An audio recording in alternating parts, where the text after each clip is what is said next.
할렐루야.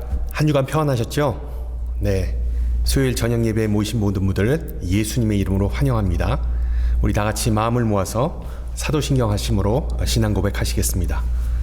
전능하사 천지를 만드신 하나님 아버지를 내가 믿사오며 그 외아들 우리 주 예수 그리스도를 믿사오니 이는 성령으로 잉태하사 동정녀 마리아에게 나시고 본디오 빌라도에게 고난을 받으사 십자가에 못 박혀 죽으시고 장사한 지 사흘 만에 죽은 자 가운데서 다시 살아나시며 하늘에 오르사 전능하신 하나님 우편에 앉아 계시다가 저리로서 산자와 죽은 자를 심판하러 오시리라. 성령을 믿사오며 거룩한 공회와 성도가 서로 교통하는 것과 죄를 사해 주시는 것과 몸이 다시 사는 것과 영원히 사는 것을 믿사옵나이다. 아멘. 우리 함께 찬송가 338장 예전 찬송가 364장입니다. 내 주를 가까이 하게 함은 함께 찬양하시겠습니다. 338장입니다. 내 주를 가까이 하게 함은 십자가 짐 같은 고생이나 내 일생 소원은 늘 찬송하면서 주께 더 나아가기 원합니다. 내 고생하는 것 옛 야곱이 돌베개 베고 잠 갔습니다.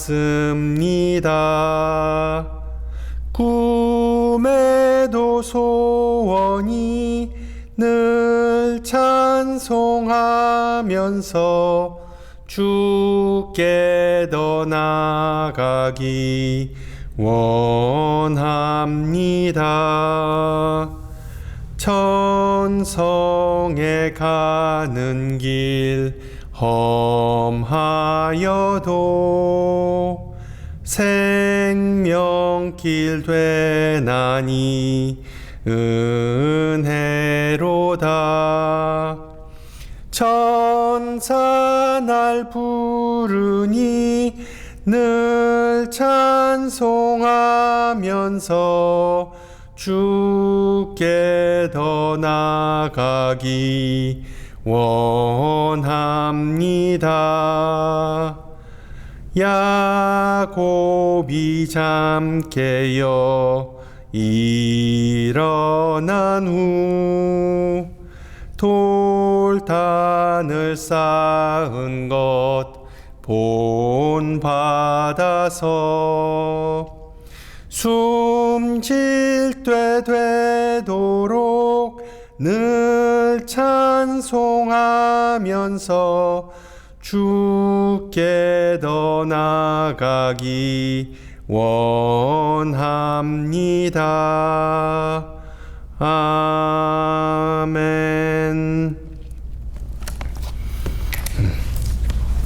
주님께서 오늘 저녁 우리에게 주신 말씀 구약성경 창세기 28장 10절에서 19절 말씀입니다. 오늘 방금 전에 부른 찬송과 같은 본문인데 창세기 28장 10절에서 19절 말씀, 제가 가진 성경으로 구약성경 41페이지입니다. 창세기 28장 10절에서 19절 말씀을 받들어 봉독합니다.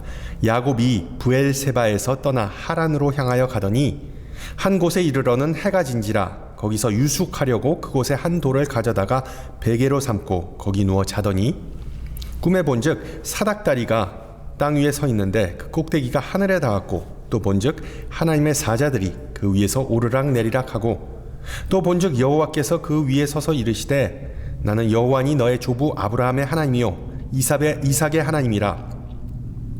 내가 누워있는 땅을 내가 너와 내 자손에게 주리니 내 자손이 땅의 티끌같이 되어 내가 서쪽과 동쪽과 북쪽과 남쪽으로 퍼져나갈지며 땅의 모든 족속이 너와 내 자손으로 말미암아 복을 받으리라. 내가 너와 함께 있어 내가 어디로 가든지 너를 지키며 너를 이끌어 이 땅으로 돌아오게 할지라. 내가 내게 허락한 것을 다 이루기까지 너를 떠나지 아니라 하리라 하신지라. 야곱이 잠이 깨어 이르되 여호와께서 과연 여기 계시거늘 내가 알지 못하였도다. 이에 두려워하여 이르되 두렵도다. 이곳이여 이것은 다름 아닌 하나님의 집이요 이는 하늘의 문이로다 하고, 야곱이 아침에 일찍이 일어나 베개로 삼았던 돌을 가져다가 기둥으로 세우고 그 위에 기름을 붓고 그곳 이름을 베델이라 하였더라. 이 성의 옛 이름은 루스더라. 아멘. 이 자녀를 키워본 분들은 아이의 그 상상력과 창의성을 길러주는 것이 양육에 있어 얼마나 중요한 부분인지 잘 아실 겁니다. 그래서 아이와 함께 시간을 보내면서 같이 놀아주면 그 아이의 그 정서적 그리고 심리적 토양이 잘 가꾸어져서 결국 창의적인 사람을 만들어낼 수 있게 되는 것이죠.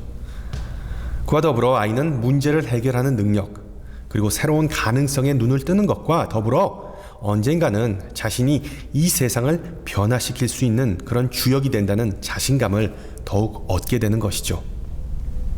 안타깝게도 나이가 들면서 이 상상력은 지식보다 덜 중요한 것으로 간주됩니다. 즉 현재와 그리고 현실을 중요시하면서 미래와 그리고 가능성은 좀 뒤로 밀려나게 되는 현상을 보게 됩니다. 물론 교육은 우리가 사는 세상과 우리 자신을 알게 해주는 정말 유용한 도구이지만 가끔은 그 교육이라는 틀에 갇히면 기발하고 창의적인 생각이 점점 더 없어지는 것, 자라면서 경험한 과정일 겁니다. 물론 교육과 지식이 중요하지 않다는 것이 아니라 상상력이라는 도구 없는 지식은 결국 first mover, 즉 개척자가 되지 못하고 선구자가 되지 못하고 fast follower, 남의 뒤를 쫓아가고 모방하는 그런 사람이 될 수 없다는 것을 증명합니다. 이 전문가들이 한국 경제의 취약점을 꼽는 부분 중에 하나죠. 어려서부터 지식만, 주입식 교육만 주구장창 하다 보니까 세상의 흐름을 창조하고 만들어내는 그런 인재는 잘 안 나오고 눈치만 보고 눈치만 빠르고 남의 것을 빨리 갖다가 개선해서 뚝딱해서 만들어내는 그런 사람만 만들어낸다는 비판이 종종 있습니다. 그래서 지식의 화신이라고 불리는 아인슈타인은 상상력은 지식보다 중요하다. 지식에는 한계가 있지만 상상력은 세상을 감싼다라는 그런 명언을 남겼습니다. 이것은 교육에 있어서도 진리이지만 신앙교육, 특히 신앙생활에 있어서도 마찬가지입니다. 성경에 대한 지식, 하나님에 대한 지식, 그리고 각종 교리에 대한 지식, 물론 다 중요하죠. 문제는 이런 지식들이 우리로 하여금 하나님을 일종의 박스에, 그 상자에 가두어 버리게 만든다는 것이죠. 그 결과로 하나님께서 우리를 통해 하시고자 하는 그런 원대한 계획을 우리는 가끔씩, 많이 축소시켜버리는 그런 경향이 생기곤 합니다. 비슷한 맥락에서 성경에 대한 지식과 통찰력이 대단한 성서학자들이 있지만 그 중에는 하나님을 믿지 않는 사람들이 존재합니다. 믿음 없이 어떻게 성경을 연구할까라고 의문을 가질 수 있겠지만 성경을 아는 것과 성경을 통하여 무한한 하나님을 상상하고 믿는 것은 별개의 것이라는 점을 분명하게 보여주는 그런 사례입니다. 특히 코로나 시대를 살아가는 우리 신앙인들은 하나님에 대한 깊은 지식과 더불어 하나님의 꿈과 그 비전을 지금 또한 미래에 어떻게 실현할 것인가에 대한 거룩한 상상력, Holy Imagination, 또 그것 또한 절실히 필요하다고 볼 수 있습니다. 오늘 읽은 본문에 하나님에 대한 꿈을 갖기에, 하나님께서 자신을 향한 그 계획을 상상하기에 너무 나이가 들어 보이는 사람이 등장합니다. 우리가 어렸을 때 주일학교에서 배웠던 내용과는 다르게 실제로 이 야곱이 자신의 고향을 떠나 그 하란으로 갈 때의 나이는 대략 한 70에서 80세 사이로 추정하고 있습니다. 할아버지 나이지요.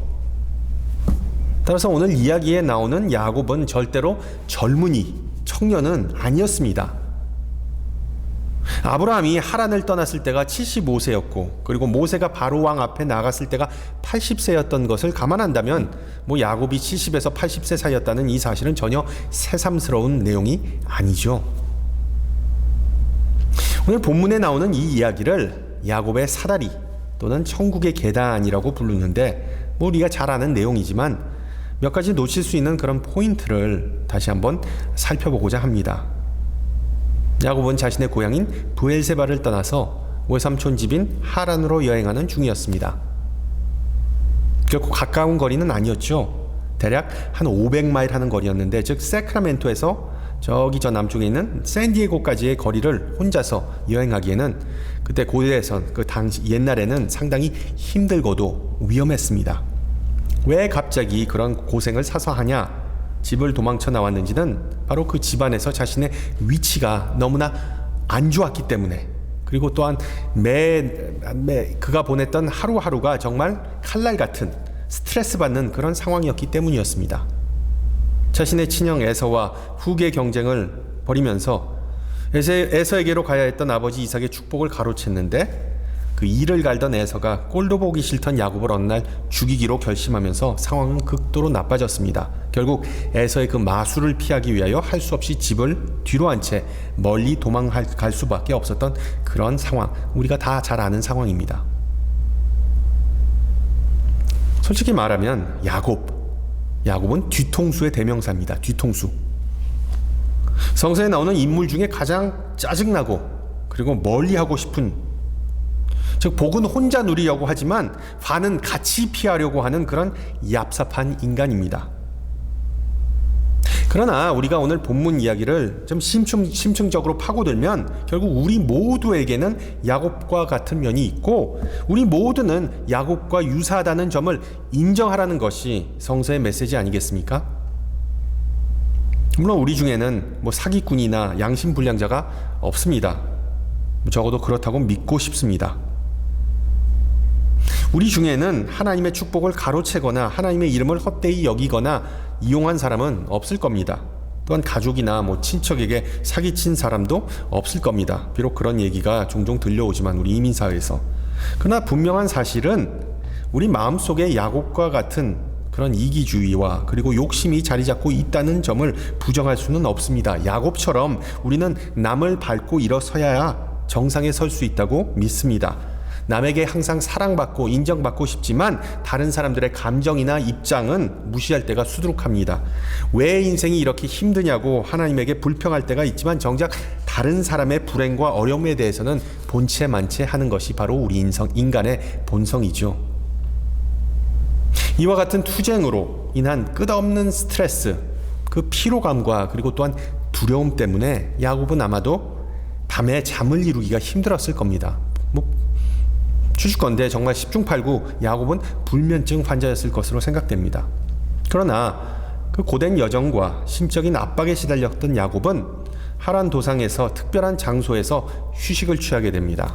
여러분 11절을 한번 보세요. 한 곳에 이르러는 해가 진지라 거기서 유숙하려고 그곳에 한 돌을 가져다가 베개로 삼고 거기 누워 자더니, 고단한 인생의 여정 가운데 드디어 달콤한 잠을 이루게 됩니다. 긴장이 풀어지면서 몸과 마음이 느슨해지고 그냥 쓰러져 자면서 꿈을 꾸게 됩니다. 그 꿈의 내용은 자신이 잠든 장소와 하늘을 이어주는 사닥다리, 어느 번역본에서는 계단이라고 나오는데, 그 긴 사다리와 그 사다리를 천사들이 오르락 내리락 하는 그런 장면이었습니다. 여러분, 이 꿈의 내용은 과연 무슨 뜻이었을까요?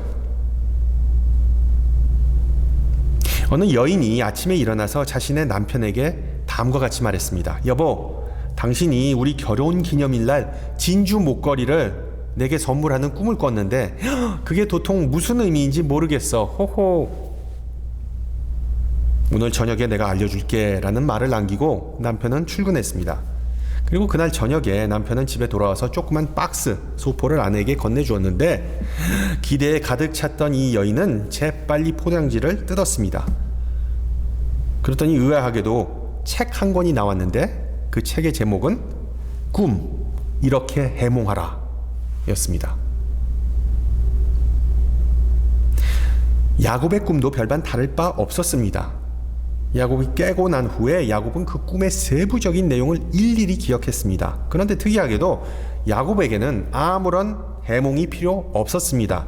왜? 그 꿈 자체에 벌써 의미가, 설명이, 해몽이 포함되어 있었기 때문입니다. 그 꿈속에서 하나님은 야곱 옆에 그 하늘에서 선체로 말씀하셨죠. 나는 여호와니 너의 조부 아브라함의 하나님이요 이삭의 하나님이라. 내가 누워 있는 땅을 내가 너와 내 자손에게 주겠다. 그러면서 하나님은 야곱에게 수많은 후손을 약속하셨습니다. 그 옛날에 혼자서 깜깜한 밤에 여행했던 야곱의 마음은 어땠겠습니까?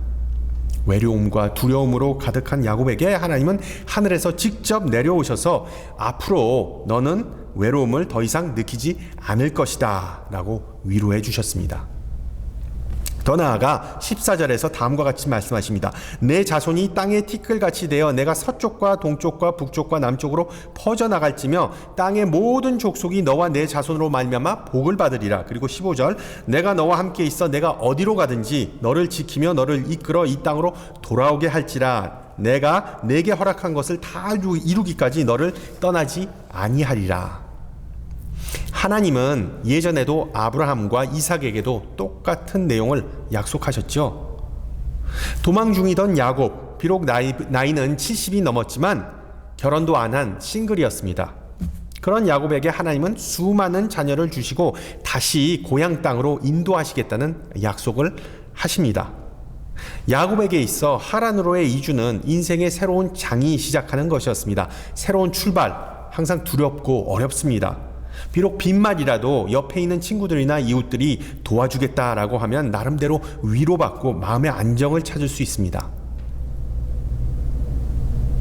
델타 코비드 변이라는 것이 요즘 기승을 부리면서 팬데믹 사태가 결코 끝나지 않았다는 것을 알 수 있는데, 어떤 학자들은 이 코로나가 완전히 종식되기 위해서는 아직도 한 2년에서 3년이 걸린다는 그런 예측을 내놓습니다.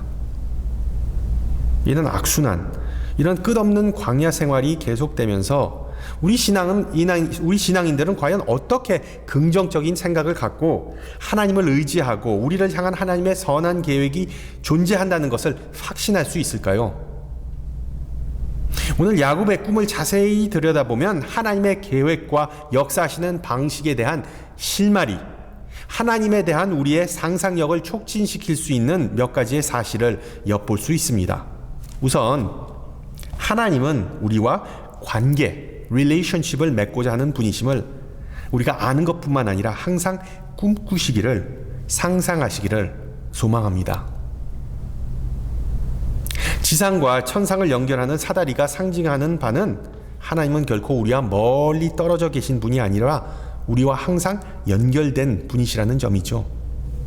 우리와 관계를 맺으시고 우리와 교제하시고, 그런 하나님의 그런 의지는 태초에 아담과 하와를 만드신 이야기에서도 드러납니다. 창세기 3장, 그날 바람이 불 때 동산에 거니시는 여호와 하나님의 소리를 들었다. 그리고 신약에서는 말씀이 육신이 되어 우리 가운데 거하시는 그 예수님을 통해 하나님의 그런 의지가 드러났다고 요한은 말합니다.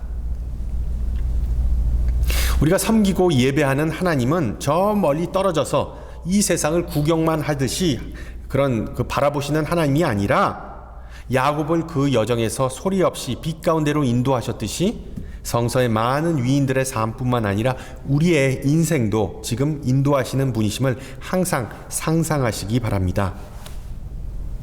2000여 년 전에 하나님은 인간의 몸으로 이 세상에 오셔서 빛을 비추시고 우리에게 소망을 주셨죠. 모든 인간은 그때 다 고아, 기르는 양떼와 같았지만 하나님은 우리의 과거를 다 잊으시고 그리고 가족으로 삼으셨습니다. 야곱이 가장 힘들고 우울했던 시기에 가족이 되셨던 것처럼, 친구가 되셨던 것처럼 마찬가지로 하나님은 우리를 사랑하시기 때문에 우리를 늘 돌보시고 우리와 함께 하시는 분이십니다. 예전에도 말씀드렸던 내용인데, 창세기에 천지창조의 이야기가 1장과 2장에 걸쳐 나오는데 자세히 보시면 1장에 나오는 내용과 2장에 나오는 내용이 조금 다릅니다.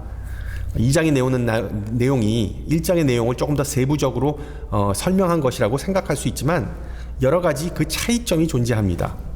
1장에 나온 하나님은 초월적이고 저 멀리 계시고 그리고 오직 말씀으로만 만물을 창조하시지만 창세기 2장에서는 하나님께서 직접 이 세상에 오셔서 인간 세상에 머무시면서 인간의 역사에 개입하시고 그 손으로 직접 남자와 여자를 빚으십니다. 그리고 생기를 불어넣어 주시죠. 그래서 인간은 하나님의 형상대로 지어졌기 때문에 비록 우리가 하나님을 아버지라고 부르지만 하나님은 결국 남자와 여자의 특징을 둘 다 가지신 분이라는 것을 우리가 알게 됩니다. 결론적으로 하나님은 초월하시며 내재하시는 분, 멀리 계시면서도 우리 가운데 계시는 분이시기 때문에 특히 인간이 시련과 고통을 당할 때 하나님은 우리와 멀리 떨어져 계시는 듯 보이지만 실제로 우리 가운데, 우리 안에 계신 분이라는 그런 의미입니다. 그것은 신비죠. 우리가 말로 표현할 수 없는, 우리가 도저히 머리로 이해할 수 없는, 우리가 상상으로만 할 수 있는 그런 하나님입니다. 멀리 계시지만 가까이 계시는 하나님. 따라서 야곱의 꿈이 전해주는 메시지는 하나님은 우리와 비슷하신 분이시고 우리의 삶과 멀리 떨어져 계신 분이 아니라는 점입니다. 우리가 흔들리고 갈팡질팡할 때 우리의 삶 속으로 들어오시는데 주저하지 않으시는 분이십니다. 시련의 때에 함께하는 친구, 그게 참된 친구의 특징이죠. 둘째, 심판이 아니라 은혜라는 선물을 가지고 우리를 찾아오시는 하나님을 머릿속에 그리고 마음속으로 상상하시기 바랍니다. 앞서 말씀드렸듯이 성경에서 벌을 받아야 할 사람 중에 대표적인 인물은 바로 야곱입니다. 형이 좀 배고파서 좀 약한 면모를 보일 때 팥죽으로 유혹해서 장자권을 획득한 것, 엄밀한 의미에서는 일종의 거래였다고 생각할 수도 있겠죠. 그런데 축복권마저, 형에게 남은 그 축복권마저 자기가 그냥 다 싹쓸이하기 위해서, 획득하기 위해 아버지를 속였다는 것은 납득하기 힘든 내용입니다. 어떤 이들은 구원을 위해서라면 그 정도는 애교로 봐줄 수 있다, 오히려 칭찬해야 된다, 그런 행위를 천국은 침노하는 자의 것이다 라고 주장하지만, 여러분, 폐륜을 축복으로 포장한 것은 아니죠. 그러나 미운 새끼에게 떡 하나 더 주는 부모처럼 하나님께서 야곱에게 하란 도상에서 나타나셨을 때 오히려 하나님은 그에게 후손과 그리고 땅을 선물로 주셨습니다. 거룩한 상상력의 중요성에 대해 서두에 말씀드렸는데, 만약에 하나님께서 야곱에게 천국이 아니라 지옥을 그 꿈속에서 보여주셨다고 한번 상상해 보세요. 신약에서의 바울과 같이 야곱이 죄를 회개하고 그리고 빨리 다른 이들에게 돌아가서 용서를 구하라고 충분히 하나님께서 그 지옥의 그 광경을 보여주셨을 수도 있을 겁니다. 그런데 여러분, 이 부분을 주목하세요. 하나님은 야곱에게 지옥을 보여주시지도 않고 미래에 그 유업으로 받을 수 있는 그 수많은 후손과 드넓은 그 땅을 꿈속에서 보여주시지 않았습니다. 하나님은 대신 천국을 보여주셨습니다. 이게 무슨 이유였을까요? 신학자이자 영성가였던 에이든 토저는 은혜는 받을 자격이 없는 대상에게도 자격이 돌아가게끔 하나님의 마음을 움직이는 그분의 만족스러운 기쁨이다. 은혜가 우리와 같은 죄인에게 유용한 이유는 우리를 구원할 뿐만 아니라 우리를 천상의 자리에 앉게 해서 그리스도를 통한 하나님의 넘치는 선하심을 세세토록 드러내시기 위함이다 라는 그런 격언을 남겼습니다. 하나님은 야곱에게 이 세상의 복만이 아니라 영원한 복, 천상의 복을 보여주시면서 그가 받을 만한 것 이상의 것을 선물하신 것이죠. 마찬가지로 우리 하나님은 우리에게 일용할 양식뿐만 아니라 그것보다 훨씬 더 좋은 복을 주시는 분이시지, 우리를 심판하고 그리고 우리에게 벌 주시는 분은 결코 아닙니다. 시편 145편, 여호와는 은혜로우시며 긍휼이 많으시며 노하기를 더디하시며 인자하심이 크시도다. 할렐루야. 마지막으로 우리가 어디에 있든 무엇을 하든 하나님은 우리와 함께 하시고 우리에게 신실하신 그 하나님의 모습을 항상 상상하시기 바랍니다. 여러분, 16절을 보세요. 야곱이 잠이 깨어 이르되 여호와께서 과연 여기 계시거늘 내가 알지 못하였도다. 바꾸어 말하면 임마누엘. 히브리어로 임마누엘은 하나님께서 우리와 함께 하신다라는 뜻이죠. 이사야 선지자가 성경에서 가장 처음으로 언급한 표현이고, 그리고 신약에 와서 마태복음에서 예수님에게 주어진 또 다른 호칭입니다. 우리 하나님은 인간을 내버려 두시지 않고 항상 가까이 계시는 분임을 나타내는 그런 용어이죠.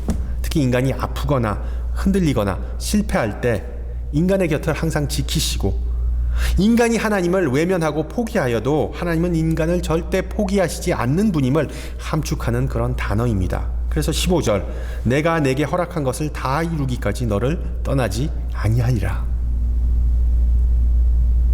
아이러니하게도 야곱은 자신이 전혀 생각하지도 않았던 길 가는 도중에, 전혀 예상치 못했던 꿈꾸는 도중에 임마누엘 하나님을 만나고 그리고 경험하게 됩니다. 그 후로부터 야곱이 가는 길, 그것이 여행길이든 아니면 인생길이든 그 길은 절대로 쓸쓸히 느껴지지 않았다는 그런 사실이죠.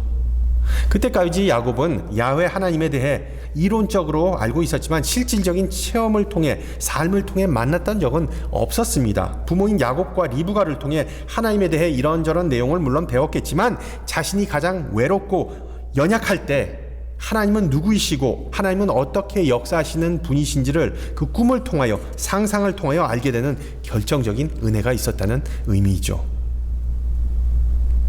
결과적으로 야곱의 꿈을 통하여 우리는 하나님께서 우리와 항상 함께 하시고 우리를 절대로 포기하시지 않는 분이라는 그 확신을 갖게 됩니다. 그리고 그 꿈의 내용을 좀 더 세부적으로 파고들면 우리는 세 가지의 사실을 더 발견하게 되는데, 그것은 바로 하나님은 우리와 관계를 맺고자 하시는 분이시고, 우리에게 은혜를 베푸시는 분이시고, 우리와 영원히 함께 할 것을 약속하시는 분이십니다. 야곱이 잠에서 깨어난 후에 취한 행동을 보세요. So what? 즉 우리가 무엇을 할지에 대한 힌트를 얻게 됩니다. 16절, 여호와께서 과연 여기에 계시거늘 내가 알지 못하였도다. 야곱은 하나님께서 실제로 자신과 훨씬 더 가까이 계신 분이시자 자신이 잠들었던 그 자리는 하늘의 문이 있는 곳, 하나님의 집이라는 그 사실을 깨닫게 됩니다. 베델이 바로 그런 뜻이죠. 하나님의 집. 따라서 야곱은 베델에서 단순히 하나님에 대한 꿈을 꾸었던 것이 아니라 하나님을 처음으로 실질적으로 만나고 체험했던 것이었습니다. 어떤 면에서 그것은 꿈을 훨씬 뛰어넘는 것이었습니다. 그래서 꿈에서 깬 야곱은 자신의 가치관과 그리고 또한 믿음이 완전히 바뀌게 되죠. 그때까지 야곱에게 있어 하나님은 이삭과 에서와 같이 이용의 대상, 다른 우상들과 마찬가지로 자신에게 행운과 그리고 축복을 가져다주는 일종의 도구와 비슷했지만, 그 만남 이후로는, 베델에서의 만남 이후로는 하나님을 이렇게 부릅니다. 여호와 나의 조부, 아브라함의 하나님, 이삭의 하나님. 즉 하나님은 그에게 인격적인 분이시자 개인적인 신으로 다가오게 된 사건이었습니다. 야곱의 이야기를 통해 우리가 염두에 두어야 할 부분은 우리 인생, 우리 신앙생활은 결코 쉴 틈 없는 일과의 연속이 아니라는 점입니다. 여러분, 야곱을 보세요. 그는 일하거나 예배할 때가 아니라 잠들었을 때 하나님을 만나고, 분주하게 돌아다니는 때가 아닌 한 자리에 앉았을 때, 누웠을 때 하나님의 집을 그곳에서 발견했다고 성경은 기록합니다. 마찬가지로 우리도 좀 슬로우 다운하고 몸과 마음을 좀 쉬게 하면서 스크린 타임을 좀 줄이고 충분한 수면을 취하면 하나님께 조금 더 가까이 갈 수 있겠죠. 정신없는 일과에 좀 브레이크를 걸고 우리의 심신이 안식을 취하게 되면 하나님을 꿈꾸고 상상하는 것이 좀 수월해지지 않겠습니까? 실제로 여름은 우리가 하나님을 꿈꾸고 상상하고 하나님과의 관계를 더욱더 긴밀하게 만들 수 있는 그런 축복의 계절입니다. 너희는 가만히 있어 내가 하나님됨을 알지어다. 시편 46편에 나온 이 불변의 진리를 다시 한번 깨달을 수 있는 때가 바로 여름입니다. 하나님은 우리와 친밀한 관계를 맺고 우리에게 은혜를 베푸시고 우리와 함께 하실 분이라는 내용, 그것은 바로 야곱이 꿈꾼 내용이었고, 우리가 가만히 있으면서 하나님께서 가까운 곳에 계신다는 것을 상상을 하면 우리에게 주어지는 축복입니다. 지난주에 말씀드렸듯이 하나님께서 우리의 이름을 그분의 손에 새기셨듯이 이 약속, 하나님께서 우리와 함께 우리와 가까운 곳에 계신다는 것, 그 약속을 우리 머리와 그리고 또한 마음에 새기기를 소망합니다. 지난주에 플로리다에서 아파트가 무너지는 좀 비극적인 사고 뉴스를 보면서 안타까운 희생자들이 떠오르고, 그리고 또한 옛날에 한국에서 있었던 유사한 사건, 삼풍백화점과 성수대교 사건이 문득 생각나더군요. 아직까지 정확한 원인이 밝혀지지 않았지만 대부분 주로 전문가들이 하는 말이 콘크리트에 문제가 있었다는 설이 가장 유력한 것으로 보입니다. 콘크리트가 단단하지 못하고 부식됐다는 얘기죠. 우리 주님께서 말씀하신 모래와 반석 위에 지은 집의 비유처럼 여러분, 우리의 인생은 지금 무엇 위에 세워져 있을까요? 하나님의 말씀이라는 반석 위에 세워졌다고 우리가 신앙인으로서, 그리스도인으로서 자부하지만 이번 코로나 사태를 통하여 그것이 얼마나 큰 영적인 착각이었는지 어느 정도 다 드러났습니다. 실제로 많은 일의 믿음과 신앙생활이 그냥 붕괴되었습니다. 산산조각 났습니다. 보강공사 그리고 재건축이 절실히 필요한 때이죠. 우리가 좀 가만히 조용히 한숨을 돌리면서 하나님을 다시 마음에 품고 하나님의 꿈을 함께 꾸었으면 좋겠습니다.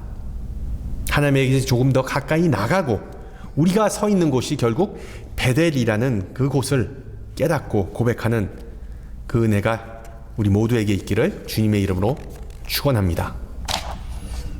함께 기도하시겠습니다.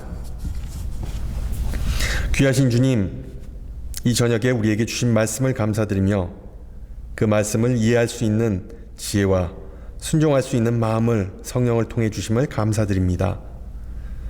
또 오늘 함께 나눈 내용처럼 용서받을 수 없는 야곱과 같은 우리의 불쌍한 인생을 용서해 주신 그 은혜를 기억하고 찬양합니다. 길 가던 야곱을 문득 찾아오셔서 은혜를 베푸시고 용기와 위로를 불어넣어 주신 것과 같이 지금 우리에게도 예수 그리스도의 복음을 주셔서 아바 하나님이라고 부를 수 있는 은혜가 있음을 기뻐합니다. 이제 우리도 주님께서 부르신 곳에서 야곱과 같은 축복의 통로로 살아가기를 다짐합니다. 이 시간 고개 숙인 모두에게 삶의 페이스를 좀 늦추고 주님 안에서 한숨 돌리면서 하나님의 임재를 상상하고 체험하는 귀한 역사가 있게 하옵소서. 이 무더운 여름에 지치지 않고 우리의 기초가 더욱더 튼튼히 다져져서 물가에 심은 나무와 같이 많은 열매를 맺고 잎사귀가 항상 푸를 수 있는 은혜가 있기를 기도합니다. 주님, 복잡하고 어두운 이 세상 속에서 슬퍼하고 고통받는 이들을 위해 기도합니다. 특히 건물이 붕괴되어서 사랑하는 가족을 잃은 이들을 위하여 이들을 위로하여 주시고 그들의 마음에 평안을 허락하여 주시옵소서. 더욱 강력해진 코로나로 인하여 고통받고 투병 중인 모든 이에게 힘과 소망을 주시고 또한 지병과 노환으로 고통받는 교우들을 기억하사 그들을 일으키시고 강건케 하옵소서. 특히 지구촌 곳곳에서 복음을 위하여 섬기고 수고하는 주님의 종들과 교회들을 기억하사 그들을 축복하시고 또한 우리가 서로 격려하고 중보하면서 신앙을 지키게 하옵소서. 함께 주님 가르쳐 주신 기도합니다. 하늘에 계신 우리 아버지여, 이름이 거룩히 여김을 받으시오며 나라의 임하옵시며 뜻이 하늘에서 이룬 것 같이 땅에서도 이루어지이다. 오늘날 우리에게 일용할 양식을 주옵시고 우리가 우리에게 죄 지은 자를 사하여 준 것 같이 우리 죄를 사하여 주옵시고 우리를 시험에 들지 말게 하옵시고 다만 악에서 구하옵소서. 대개 나라와 권세와 영광이 아버지께 영원히 있사옵나이다. 아멘. 네, 오늘 6월 30일 정말 2021년 오늘 한 해가 딱 반이 지났네요. 저는 그렇게 생각합니다. 남은 6개월 동안 하나님께서 우리를 향한 어떤 계획과 그리고 또한 은혜를 예비하셨는지 좀 궁금하기도 하고 설레이기도 하네요. 그래서 두려움을 좀 떨쳐버리고 불확실한 미래에 대한 그 생각을, 우리가 하나님께서 우리 가까이 계신다는 그 생각을, 그 마음, 그 믿음, 그 상상력을 좀 품고 앞으로 나갔으면 좋겠습니다. 더욱 더위 가운데서 하나님과 함께 동행하시고요. 그리고 또한 하나님의 인도하심을 체험하는 그런 한 주가 되기를 소망합니다. 다음 주 이 시간에 찾아뵙도록 하겠습니다. 샬롬.